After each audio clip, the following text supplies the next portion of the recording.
اللہ کے سوا کسی اور کی اطاعت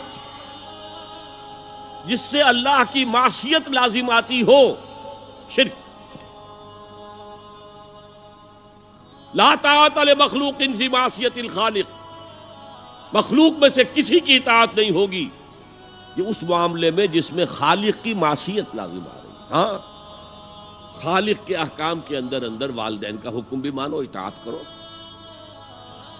اساتذہ کا حکم مانو، کسی اور کو اپنا لیڈر مانا ہے اس کا حکم مانو، لیکن ناٹ بیونڈ، وہ جو سرکل ہے کتاب و سنت کا اس سے باہر نہیں۔ لا طاعت لمخلوق فی معصیت الخالق، یہ آپ الجبرے کے فارمولے کے طور پر اپنے سامنے رکھیے۔ اب اسے اپلائی کیجئے، جیسے فارمولوں کے ذریعے سے پھر بڑے بڑے وہ سم جو ہے وہ حل کیے جاتے تھے سوالات۔ صبح کا وقت ہے، آنکھ بھی کھلی ہے، کوئی اذان کی آواز بھی کان میں آئی ہے، آپ کا نفس کہتا ہے ابھی سو جی۔ آپ نے اپنی چادر یا کمبل کو درست کیا اور کروٹ لی اور سو گئے۔ یہ کیا ہے؟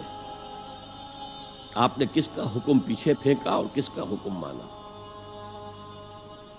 اللہ کے حکم کو پیچھے پھینک دیا، نفس کے حکم کو آگے رکھ۔ یہ شرک، اس شرک کو جاننے والے بہت کم ہیں۔ مولانا روم نے خوب کہا تھا، نفس ما ہم کم ترس فرعون نیست لیکن اورعون ایراعون نیست۔ میرا نفس بھی فرعون سے کم نہیں ہے۔ فرعون نے کہا تھا نا الیس لی ملک مصر وہذہ الانہار تجری من تحتی، کیا اس ملک مصر کی حکومت میری نہیں ہے؟ اور سارا جو یہ آب پاشی کا نظام ہے، انہار کا نظام ہے، وہ میرے کنٹرول میں نہیں ہے؟ جس کا چاہوں موگا کھلا رکھوں، جس کا چاہوں بند کر دوں۔ یہ تھا خدائی کا دعویٰ، انا ربکم الاعلی۔ تو مولانا روم کہتے ہیں میرا نفس بھی اس سے کمتر نہیں ہے۔ وہ کہتا یہ جسم میرا ہے، اس پر میرا حکم چلے گا، میں نہیں جانتا کون اللہ کون رسول، کیا حرام کیا حلال۔ تو فرعون سے کم تو نہیں ہے میرا نفس، لیکن اورعون اس کی بہت مدد تھی، فوج تھی، لاؤ لشکر تھا، تو اس نے زبان سے بھی کہہ دیا کھل کر انا ربکم الاعلی۔ میں مسکین ہوں، غریب ہوں، میرے پاس کوئی طاقت نہیں ہے، میں زبان سے تو کچھ نہیں کہہ سکتا، اندر سے میرا نفس یہی کہتا۔ یہ نفس کی حکومت قرآن کہتا ہے، میں حیران ہوتا ہوں، دو جگہ یہ مضمون آیا ہے، ارأیت من اتخذ الہہ ہواہ افانت تکون علیہ وکیلا۔ اے نبی تم نے دیکھا اس شخص کو، اس کے حال پر غور کیا جس نے اپنی خواہش نفس کو اپنا الہ بنا لیا ہے۔ اللہ اکبر، الہ، لا الہ الا اللہ، کلمہ توحید کا مرکزی لفظ یہاں آ رہا ہے، من اتخذ الہہ ہواہ، جس نے اپنی خواہش نفس کو اپنا معبود بنا لیا، الہ بنا لیا۔ افانت تکون علیہ وکیلا، کیا آپ ایسے شخص کی کوئی ذمہ داری لے سکتے ہیں؟ سود حرام ہوا کرے جی، حرام ورام، ہمارا دھندا جو ہے وہ آگے بڑھ نہیں سکتا، تو اللہ کے حکم کو پیچھے ڈالا، نفس کے تقاضے کو آگے رکھا۔ کون معبود ہے آپ کا؟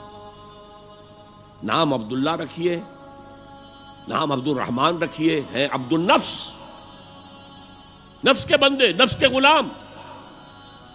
یہ میں نے یوں سمجھئے کہ جیسے میں نے ہجرت اور جہاد کی ڈیفینیشنز کی تھی۔ ہجرت کا بیس کیا ہے؟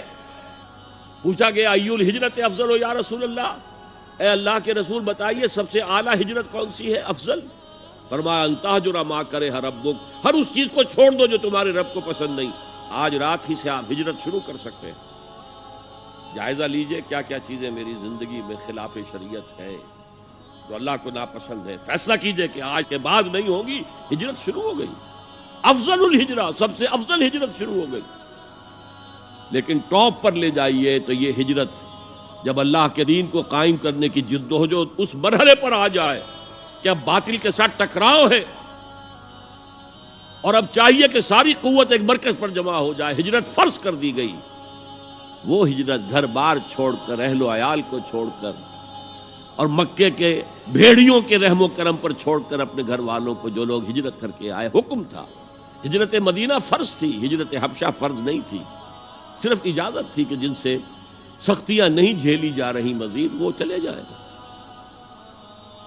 تو ہجرت کا یہ ابتدائی نقطہ، انتہا یہ جہاد، المجاہد من جاہد نفسہ، جہاد تو یہاں سے شروع ہو گیا، اپنے نفس کے خلاف جہاد کرنا۔ صبح نفس نے کہا ابھی سو جاؤ، آپ نے نفس کی بات کو رد کیا، اپنا کمبل اٹھا کے پھینکا، اٹھے، وضو کیا، نماز کے لیے آپ مسجد چل دیے، آپ نے جہاد کیا نفس کے خلاف۔ یہ افضل الجہاد ہے، اور سب سے چوٹی اوپر یہ ہے کہ جب وہ حق و باطل کی جنگ ہو تو جان ہتھیلی پر رکھ کر میدان میں حاضر ہو جاؤ۔